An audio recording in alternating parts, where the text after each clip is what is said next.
Hey everybody, this is Alan Fine and I'm here with Jason Liberty, who is the CEO and President of Royal Caribbean.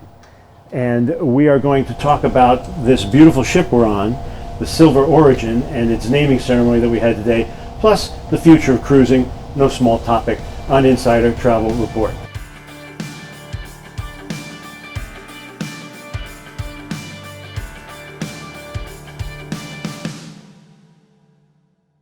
Jason, thanks for talking to us. My pleasure. Thanks for having me. So this is your first naming ceremony. How did it feel? First as a CEO. You've been to others. That's exactly right. Yeah, it's my first as CEO, and it was a wonderful, incredible experience. And doing this in the Galapagos makes it even more special. Well, bagpipes came out. I mean, we're going to show them. Yep. Bagpipes came out, and then you said a few words. A lot of people said it, and then what happened? Well, after the ceremony part of, in terms of our speeches, we then all loaded into Zodiacs. We went out on the outside of the ship, and we were able to bless the ship and watch the champagne bottle shatter on the side of the ship. Well, what you have to understand, the conceit of this was, it's an expedition ship. So if you're going to do a naming, it should be an expedition. Absolutely right. And if you're going to do a naming, you do it on a Zodiac. Right. And I would also add that as that bottle shattered, none of the glass actually fell. Being here in the Galapagos, focused on sustainability, we made sure that we weren't putting anything into the ocean that we shouldn't. I named the ship Silver Origin. God bless her and all who sail on her.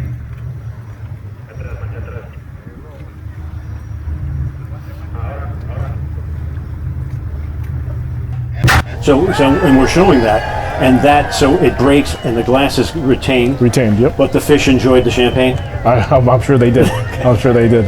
All right. So let's talk about what's so special about this ship. Well, I think there's a lot of things that the ship really exemplifies what the brand, especially the expedition portion of this brand, is all about. First off, the ship is beautiful, has incredible culinary experience.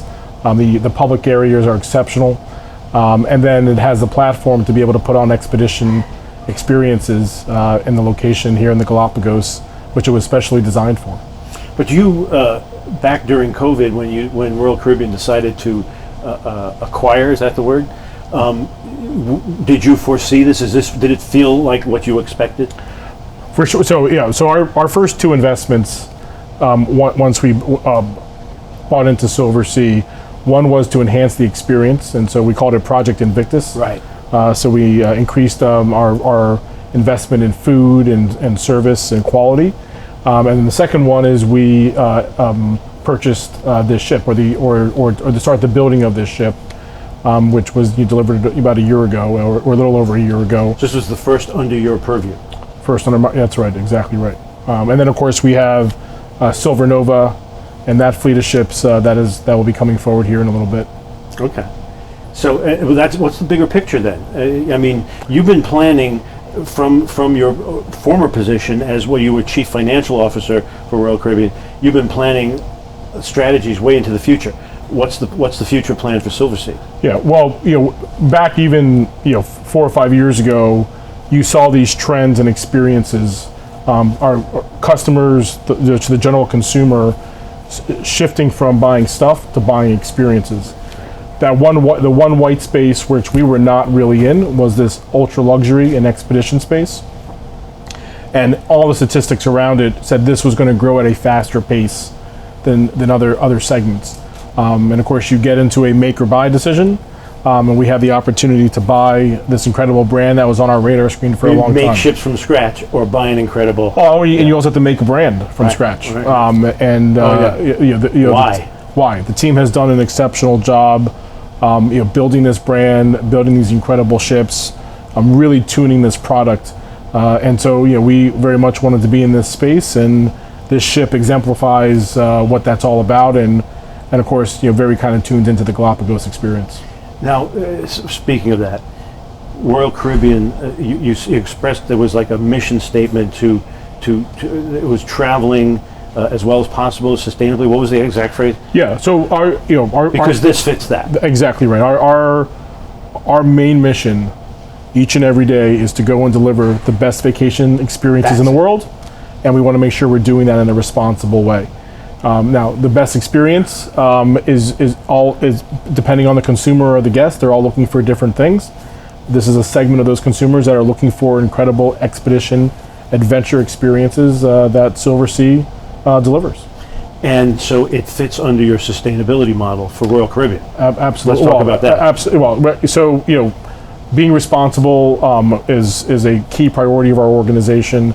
Sustainability, whether it's environmental, social, governance, we're heavily invested in it. We have been a huge leader in this space for decades. But now that we're upping that focus on how do we decarbonize our business. We're focusing on how do we improve human rights and social things within the communities that we serve. This ship is another example of ways in which we can. Well, in many ways, one of which is the ship is much more energy efficient. In terms of how we source food and how we deal with food, we do it in a sustainable way. And we're heavily reinvesting in the community here in the Galapagos, as we do in the communities and other locations around the world that we go to ensure the overall ecosystem is healthy. So, upcoming news, the future. What's the plan? We know of at least one ship coming. Well, on the Silversea side, there's actually, besides obviously the Origin ship here, there's 2 more ships that are currently on order, so that we will continue to grow. And our plan, as we've said when we purchased Silversea, is to double the size of the business at least, and help bring scale to this organization while making sure that the experience continues to get enhanced based off of how consumer behaviors and appetite is.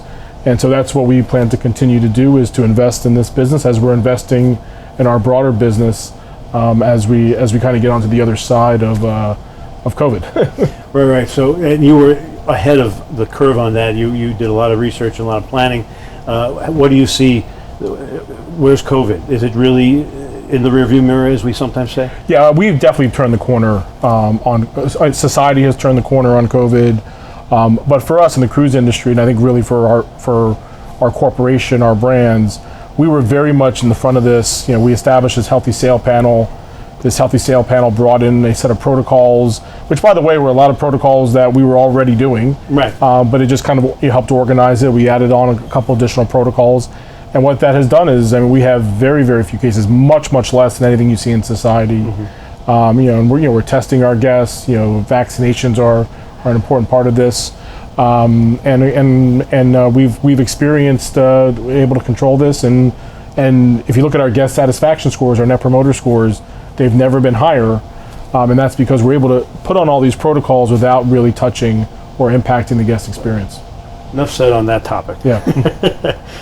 Anything else about Royal Caribbean you wanted to say that's coming up? No, I think we are growing. Each of our brands has ships on order. They both fit their segments. Each of our brands is the true leader in their segments, and so we're continuing to invest. We're turning the corner here, getting back to profitability.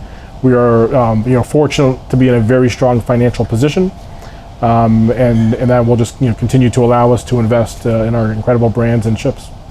Well, good luck to you. Thank you. Good luck to Richard Fain as he moved on, and thank you for talking to us. My pleasure. Thank you. And this is Alan Fine for Insider Travel Report.